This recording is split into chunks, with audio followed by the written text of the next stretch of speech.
Hello everyone. My name is Colin Riddell. I'm a compiler developer, a GPU compiler developer for CodePlay software. We're based in Scotland and in Edinburgh. So I'm going to tell you a little bit about CodePlay, a little bit about OpenCL, a refresher on what OpenCL is, how it works, a little bit of the technical aspects involved in OpenCL, and a little bit about what we do with OpenCL at CodePlay.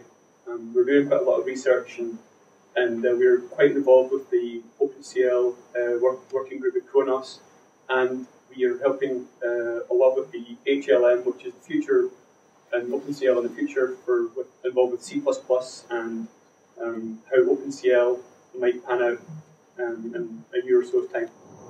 So as I say, I work with CodePlay. We're a small company. We are majorly focused on writing compilers. We write compilers for our customers, and our customers are typically large hardware companies. Most of the time, large hardware companies will come to us and ask us to perform a certain part of their development, usually the optimization of a compiler or to get the compiler conformant. We started off in roughly 1999 or 2000, and we started off with CPU compilers. And we moved on to CPU compilers for Cell, and this, because Cell is a heterogeneous architecture, this is given way to working on compilers for GPUs, and especially with OpenCL and OpenGL ES. So we have two major technologies. Our first major technology is a testing system.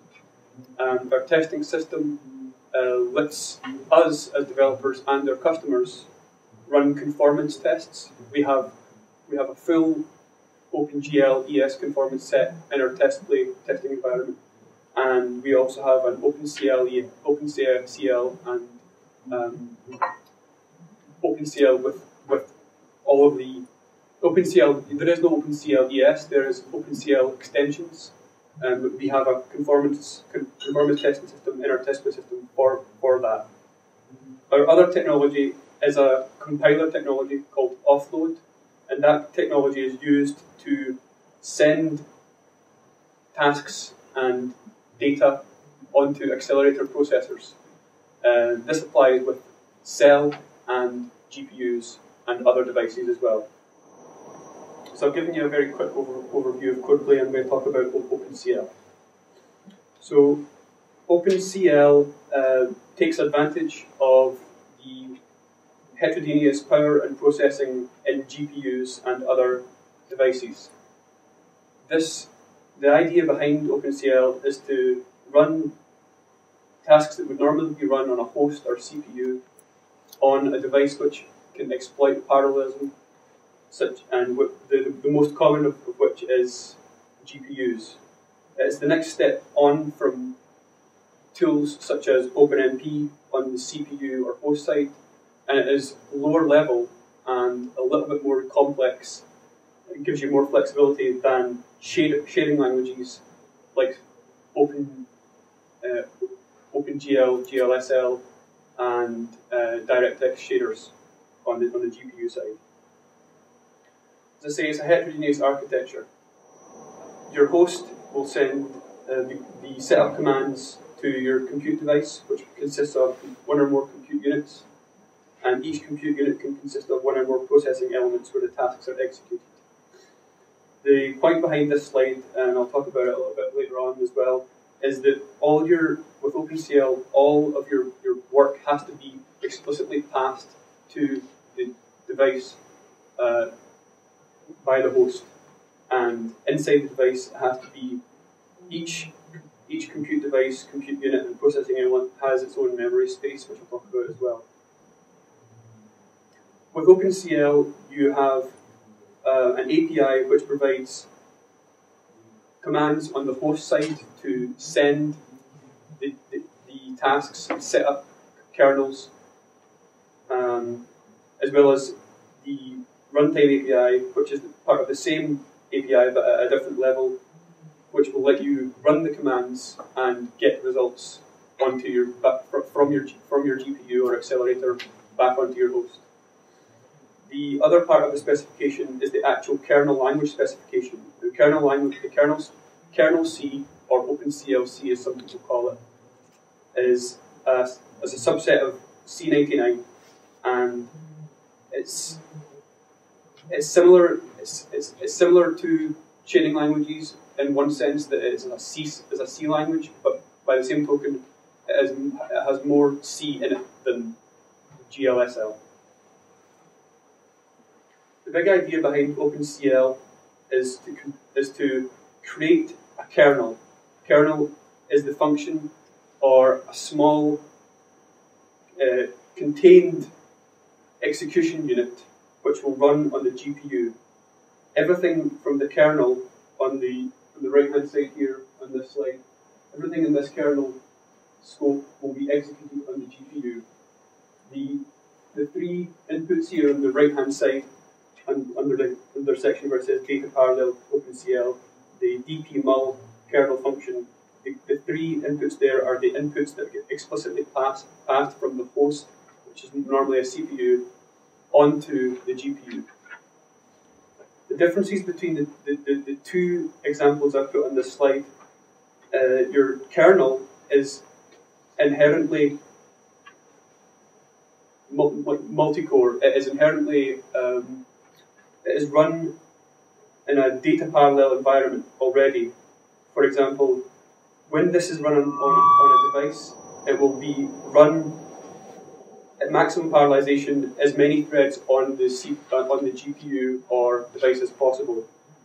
With the example on the left-hand side, the loop will simply run as many times as it can in the thread that it has.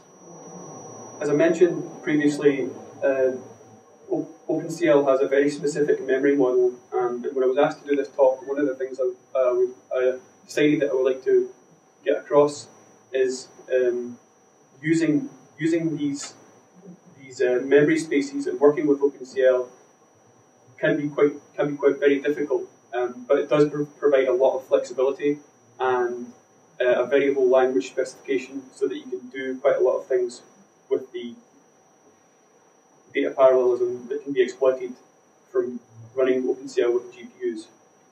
Now, private memory is executed on the sort of smallest component in an OpenCL set, and I'll go back to the slide here. If you look at the bottom, the processing element, everything that is private will be executed in the processing element. So data that has been marked as private will be executed on one instance of a kernel, and that means that private memory cannot be shared with other instances of the same kernel. The next step up on the memory structure is local memory. The local memory is very similar to private memory, but the difference is the local memory data objects can be shared between executions of a kernel and also between other kernels that are executing on the same host. Global constant memory can be executed and found by all kernels and all instances of kernels running on a host.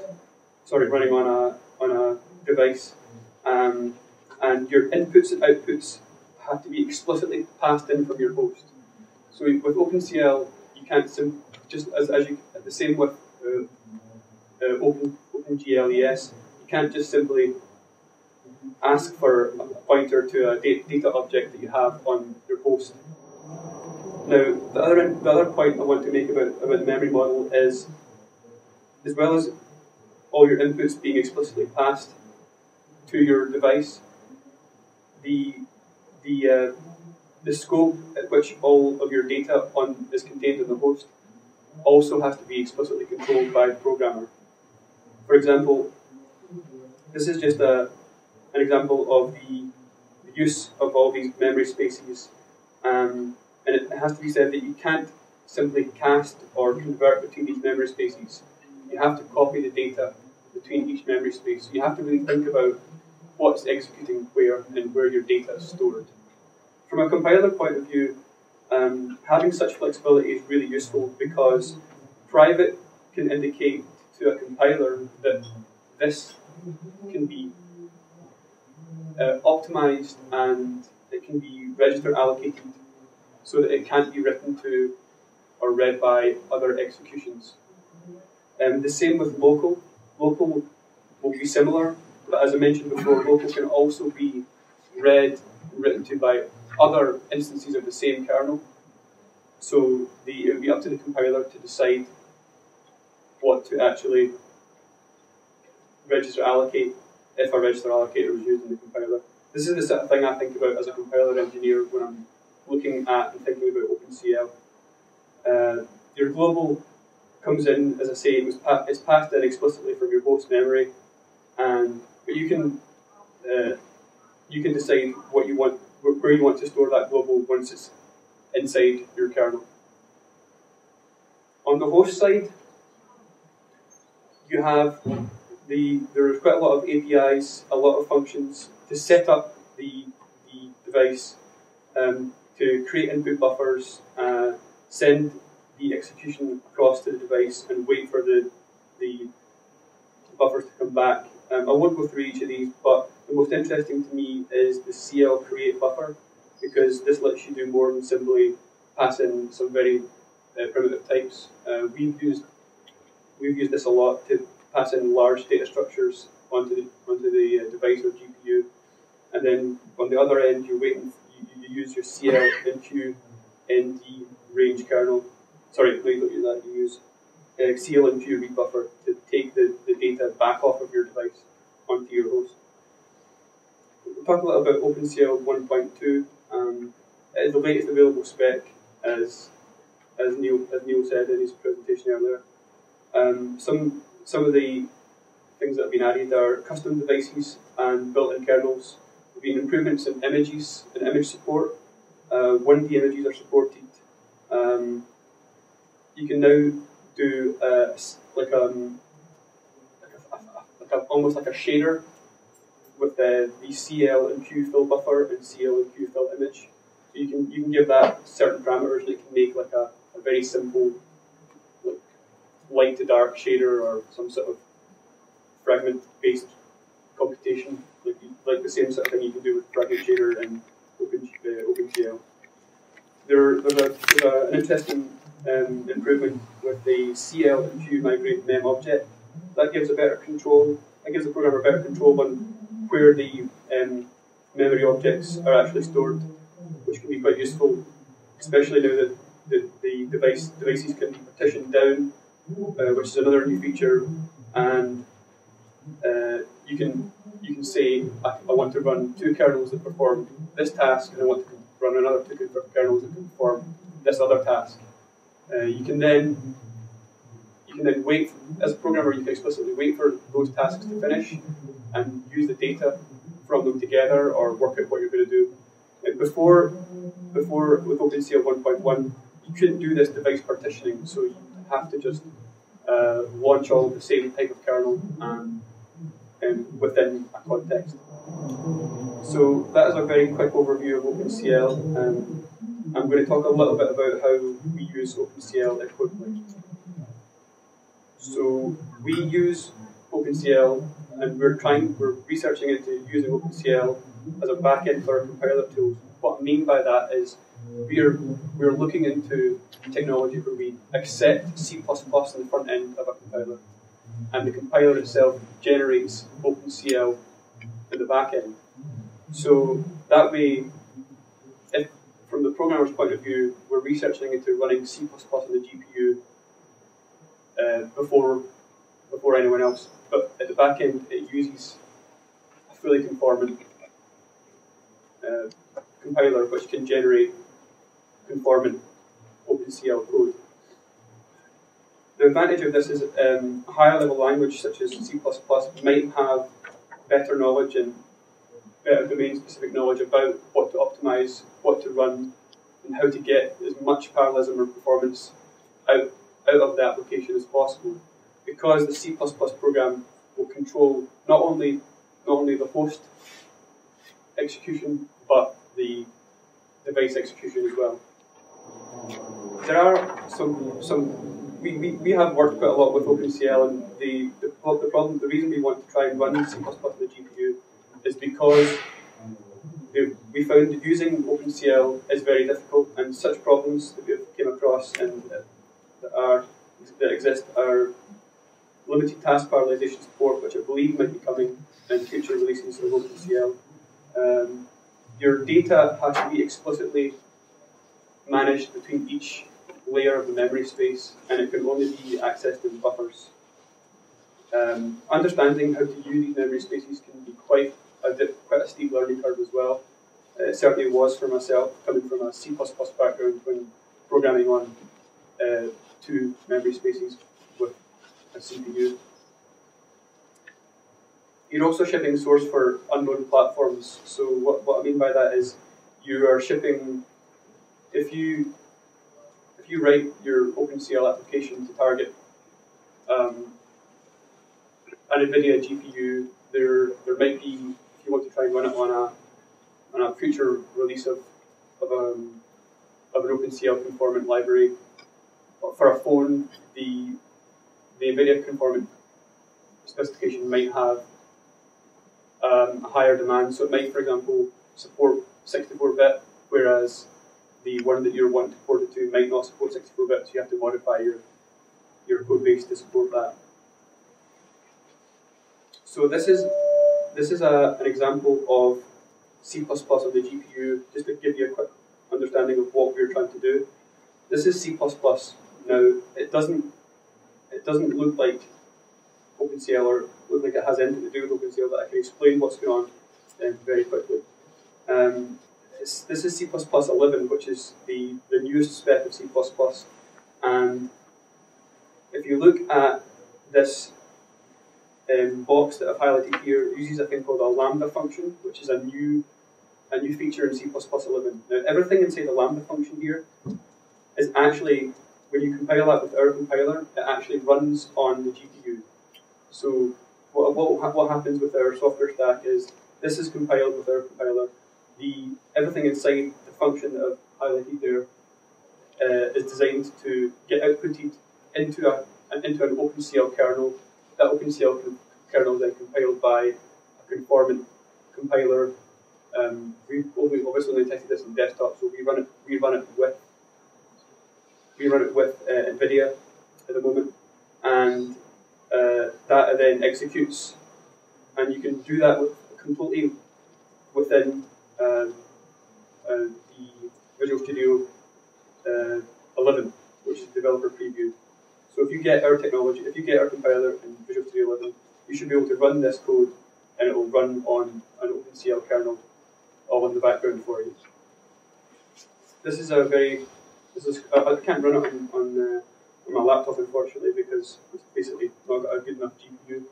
This is an example of that code running, and what it is a simulation of earthquakes, and it's called seismic, and seismic calculation is the one that I've highlighted in the black box there, and it basically calculates the wave of earthquake through different types of materials. So I don't know if you can see that on the screen there, but there's a sort of wave of like blue material halfway through the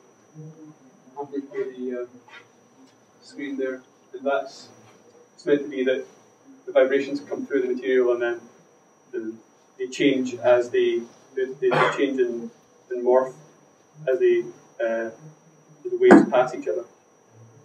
Now, the demonstration runs on can run on CPU, can run on GPU with OpenCL, and it can run on C++ AMP as well, which is Microsoft's competitor to OpenCL.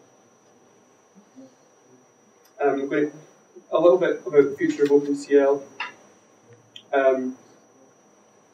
The Khronos Group and companies like CodePlay and other companies work with exploring the enhanced memory and execution of OpenCL.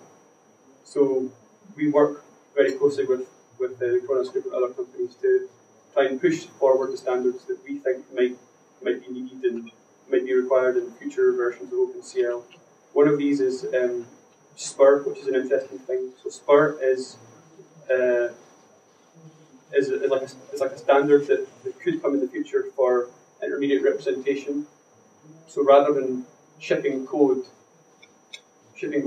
code, you ship an intermediate representation, which is like a higher up representation of that kernel or execution. And if your compiler or technology is conformant to that, then you don't have to worry about anything to do with all these low-down features such as private, local, and global. HLM is another thing that's involved in the future of OpenCL, and we are on the Khronos working group for HLM, and that's basically using C++ on the GPU and standardizing it. So I've given a little bit about quickly who we are, about our market, a very short overview of OpenCL, some of the technical things of OpenCL, a little bit about what we do with our technology, offload CL, which is running C++ on the GPU, and that's it. I can take a question just now or at the end. So first, thanks for your presentation, Mr. Colin. And here we are very interested in OpenCL, and my company are focusing on the GPU acceleration application. So here goes my the following questions. The first is that you mentioned in your presentation that you have been working on LLVM GPU compiler, right? So you have done something about the optimization on GPUs. So I want to know that what platform are you using, NVIDIA or ATI, or now AMD card? We use whichever we feel is going to give us the most benefit at the time. Most of the time our customers ask us to target their own platforms, but as far as helping them hammer out their golden values, we usually use NVIDIA to obtain golden values. So what I mean by that is customers come to us and ask us to improve their compiler performance and performance. But one of the big things that entails is generating sensible input and output values for conformance tests. Now, not conformance tests, but for tests that they have. The in and out, the golden values for conformance are already specified in the OpenCL conformance test suite. But a lot of other customers have written their own tests before they become conformant. So we use NVIDIA technology to obtain these values. Okay. So I know that LVM is a UIUC license-based tool. So I mean that LVM is a UIUC license, right? Tool. They're using UIUC license. So I want to know that if we are using this tool in Khronos, I think. So is there any problem with the IP? I don't think. I think it's my understanding of LLVM's license. It's a BSD-based license. It's fully open. I think maybe someone correct me if I'm wrong here, but it means if you use anything that's LLVM, is that right, Neil? Yeah. You can customize it to your own design and then sell it on to make money completely royalty-free. Okay. So the second question is that have Khronos had any APIs for cluster system? I mean that. So OpenCL is only for workstations, right? So I want to know that is there any strategy for Khronos to have open APIs for cluster system or supercomputing? A cluster system. Cluster system. Well, I don't think there is anything. But as far as my understanding is that it wouldn't be extremely difficult to set up, execute shared data between multiple systems or multiple GPU systems to run as a cluster. So the last question is that Mr. Now mentioned in the presentation that Khronos is going to release OpenCL version 2.0, right? So what outstanding features can we expect from that? I mean, OpenCL. I'm not entirely sure exactly what you should expect in OpenCL 2.0. I haven't really worked with it much myself, and maybe Neil can tell you a little bit more about it. So, the 2.0 discussions are just starting, so there's no decisions yet. But so far, the working group has decided to make it backwards compatible with 1.2, and the discussions are around how to make the memory model and the execution model more flexible. And where we are in the process is that all the member companies are putting forward proposals on what they would like to see in 2.0. And the most active companies are AMD, Intel, Apple, Coplay, actually, you're quite active as well. Yeah. And at the Dublin face-to-face that I mentioned earlier, that is the face-to-face target that we have, where we will take a first cut at what we think will be in 2.0. So if Multicaleware has some ideas or requests for 2.0 functionality, now would be the ideal time to get that onto the agenda. Now, I'm currently serving as OpenCL chair, so if you need any help and assistance in bringing something to the working group, let me know. I'll be delighted to help. But there's no firm decision yet.